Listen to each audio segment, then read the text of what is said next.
Scaling एक ऐसी चीज़ है मेटा एड्स के ऊपर जिसमें तकरीबन हर बंदे को मसला आता है। जब भी आप लोग एड्स का बजट बढ़ाते हो ज़्यादा सेल्स लेने के लिए, सेल्स ड्रॉप हो जाती हैं।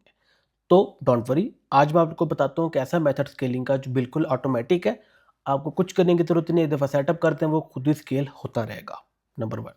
नंबर 2, इस स्केलिंग के मेथड में आप लोगों की जो सेल्स ड्रॉप के जो होने के चांसेस हैं, वो बहुत कम होंगे। तो बिना टाइम वेस्ट किए स्टार्ट करते हैं। आप लोगों ने अपने मेटा के ऐड अकाउंट पे आ जाना है और हम लोग यहाँ पे एक कस्टम रूल्स क्रिएट करेंगे। कस्टम रूल कैसे क्रिएट करेंगे? आप लोगों ने मोर पे जाना है और यहाँ पे क्रिएट अ न्यू रूल के ऊपर क्लिक कर देना है और यहाँ पे कस्टम रूल क्रिएट करना है। ये बेसिकली एक रूल बना रहे हैं हम लोग। अगर लेट्स से हम लोगों को कॉस्ट पर रिजल्ट चाहिए $10, अगर हम लोग को $10 कॉस्ट पर रिजल्ट मिल रही है तो ऑटोमेटिकली मेटा हमारा बजट जो है वो हमारी कंपेन का या एड सेट का बढ़ा दे। तो हम इस रूल का नाम लगाते हैं कंपेन स्केलिंग 10%। मतलब कि मैं अपनी कंपेन को स्केल करना चाहता हूँ 10% के ऊपर, कि जब भी रूल फॉलो हो 10% स्केलिंग हो जाए मेरी कंपेन की। तो रूल अप्लाई होगा ऑल एक्टिव कंपेन के ऊपर। अगर मैं एडसेट की स्केलिंग करना चाहता हूँ तो एडसेट के ऊपर रूल लगाऊंगा, अगर मैं कंपेन की करना चाहता हूँ तो कंपेन पे लगाऊंगा। तो मैंने कंपेन सेलेक्ट कर दिया।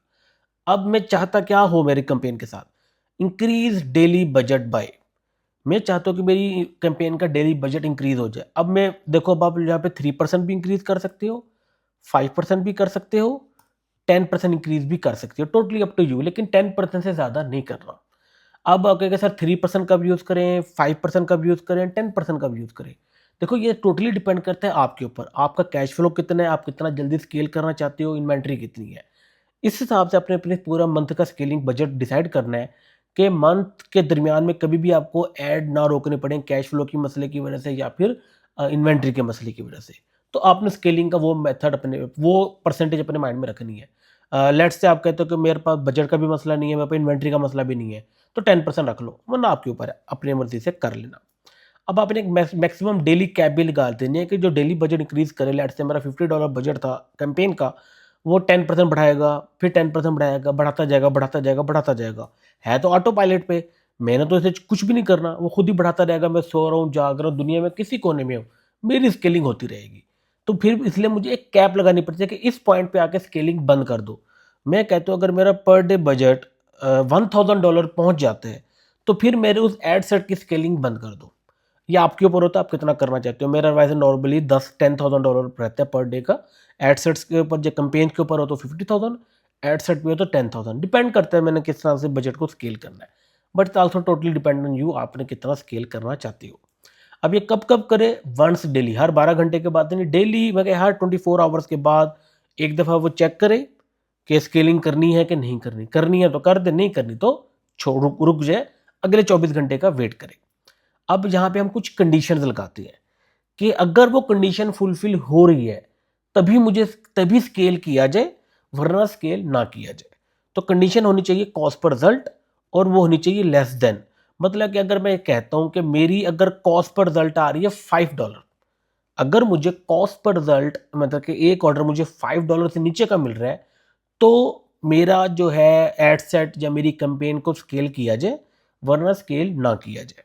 और लाइफ टाइम इंप्रेशन 8000 होने जरूरी है, क्योंकि शुरू में अभी आपका स्टार्ट है एड सेट का, तो फ्रॉम डे वन तो स्केलिंग नहीं कर सकते। कुछ बजट स्पेंड हो, कुछ इंप्रेशन आ जाएं, 8000 इंप्रेशन में कुछ सेल्स भी आ जाती हैं, तभी हमारा स्केलिंग स्टार्ट हो।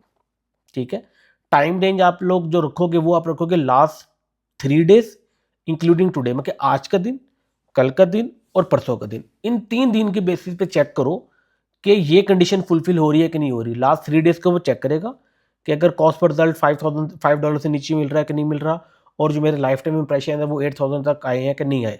अगर ये दोनों कंडीशन फुलफिल हो रही हैं लास्ट 3 दिन की बेस पे, डेली बेसिस पे नहीं, 3 दिन की बेस पे, तो रात 12 बजे जो भी हमारा एड अकाउंट का टाइम जोन होगा, उसके रात 12 से 1 के दरमियान मेरी कंपेन का बजट 10% इंक्रीज हो जाएगा। ठीक है।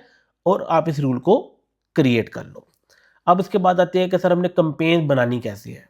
That's a very good question. Now आप लोगों ने जो स्केलिंग की कंपेन बनानी है ना, वो आप लोगों ने बनानी है अपनी सीबीओ कंपेन। एबीओ कंपेन पे आप स्केलिंग इतनी इफेक्टिव नहीं हो रही जितनी सीबीओ कंपेन पे आजकल ज़्यादा अच्छी स्केलिंग हो रही है। तो आप लोगों ने सेल्स कंपेन बनानी है।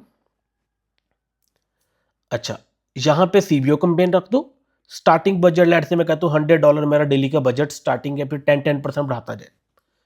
अच्छा जी, उसके अलावा ये इंगेज विद ऑडियंस 180 डेज की होनी चाहिए, excluding website visitor, excluding purchase 180 days, और एग्जिस्टिंग कस्टमर्स होने चाहिए परचेज 180 डेज। सिंपल सेटअप करना मैंने भी बताया हुआ है, यूट्यूब में बड़ी वीडियोज में आपको मिल जाएंगी। उसके बाद आ जाते हैं एड सेट लेवल पे। वेबसाइट के ऊपर मुझे सेल चाहिए, मुझे परचेज चाहिए, हमेशा याद रखिएगा unit purchase. Okay, cost per लगाना चाहो तो लगा दो, स्टार्टिंग में लगाने की जरूरत नहीं होती। अगर बहुत ज़्यादा बजट है, लेके $50,000 बजट है तो फिर आप कैप लगा देते हो, लेकिन फिलहाल हम उसके ऊपर हमारा टॉपिक नहीं है ये। अच्छा जी, नीचे आओगे, further limit the reach of your add लाजमी करना है। मैं उसकी वजह बताता हूँ।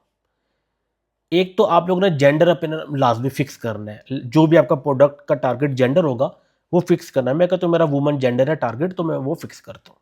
एज को छेड़ने की इतनी जरूरत नहीं पड़ती।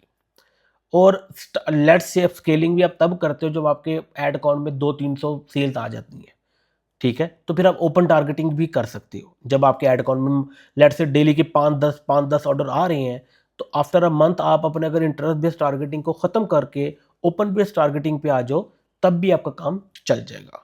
लेकिन आपने एक एक्सक्लूजन लाजमी डालनी है। कस्टम ऑडियंस के अंदर ये देख रहे हो, एक एक्सक्लूजन लाजमी डालनी है। एक्सक्लूजन होगी आपकी परचेज 60 डेज की ऑडियंस, अभी यहाँ पे नहीं आ रही, बट जो आपकी परचेज लेट से मेरे पास 30 डेज है, बट आपने यहाँ पे 60 डेज की ऑडियंस को एक्सक्लूड करना है। कितनी? 60 मैं लिख भी देता हूँ।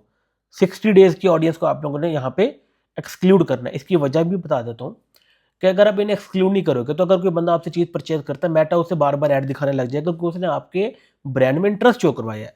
उसका नुकसान ये होगा कि आपकी फ्रीक्वेंसी बढ़ जाएगी, मेटा न्यू लोगों को ऐड नहीं दिखाएगा, तो मसले आएंगे। तो हमेशा परचेज 60 डेज को एक्सक्लूड कर दो ताकि मेटा हमेशा न्यू ऑडियंस को ऐड दिखाता रहे।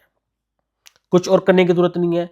और यहाँ पे अंदर आपने आपके अपने 3 ऐड क्रिएट कर लेने हैं। एक एड सेट के अंदर 3 ऐड क्रिएट कर लेना और अपना कैंपेन चला देनी है।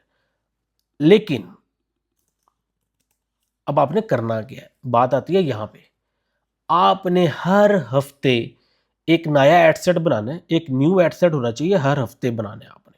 हर 3 दिन बाद बना लो तो ज़्यादा अच्छा है, लेकिन हर 3 दिन बाद आपको पता है हम न्यू क्रिएटिव नहीं लॉन्च कर सकते।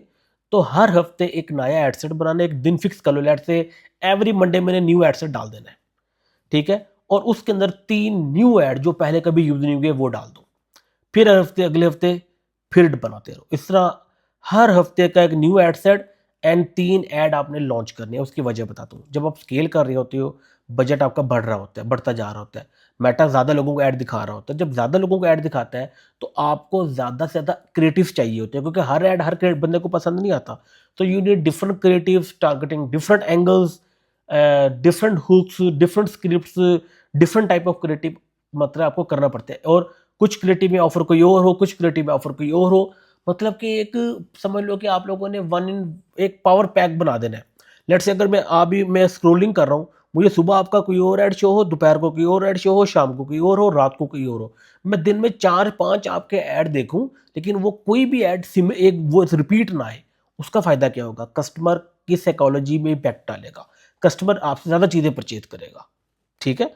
सो जितना ज़्यादा एड्स हो आप लोग चला सकते हो, चलाओ। क्रिएटिव की गेम आगे जाती है। जब आप स्केलिंग कर रहे होते हो ना, फिर सारी गेम क्रिएटिव पे आ जाती है। और किस तरह आप उसे कितने फ्रेश क्रिएटिव आप हर हफ्ते लॉन्च कर सकते हो, नंबर 1। नंबर 2, एनालिसिस जो आपने करना है ना, एनालिसिस आपने हमेशा 3 दिन के बेस पे करना है। लास्ट 3 डेज के बेस पे एनालिसिस होना चाहिए आपका, ओके। लास्ट 3 डेज की बेस पे जब आप एनालिसिस करोगे तो एड सेट को नहीं छेड़ना आपने, क्रिएटिव पे जाना है। अगर जहां पे 2-3 सिनेरियोज है, एक क्रिएटिव जो आपको सही सेल दे रहा है तो छोड़ दो, उससे तो कुछ करने की जरूरत नहीं है। एक क्रिएटिव बजट ही स्पेंड नहीं हो रहा, उसे भी छोड़ दो, उसे भी कुछ करने की जरूरत नहीं है। लेकिन एक क्रिएटिव जो बजट भी ले रहा है और आपको महंगा रिजल्ट दे रहा है, उस क्रिएटिव को बस बंद कर देना, बाकी सब चलने दो। आई कैन गारंटी यू आप बहुत अच्छे तरीके से स्केल कर पाओगे और ये 99% स्टोर पे इफेक्टिव हो जाती है। मैं 100% क्यों नहीं कह रहा, क्योंकि चेंजिंग होती रहती है मेटा एड्स के ऊपर। और अगर आपके पास कोई भी क्वेश्चन है इस टॉपिक से रिलेटेड तो मुझसे कमेंट सेक्शन में पूछ ले आप।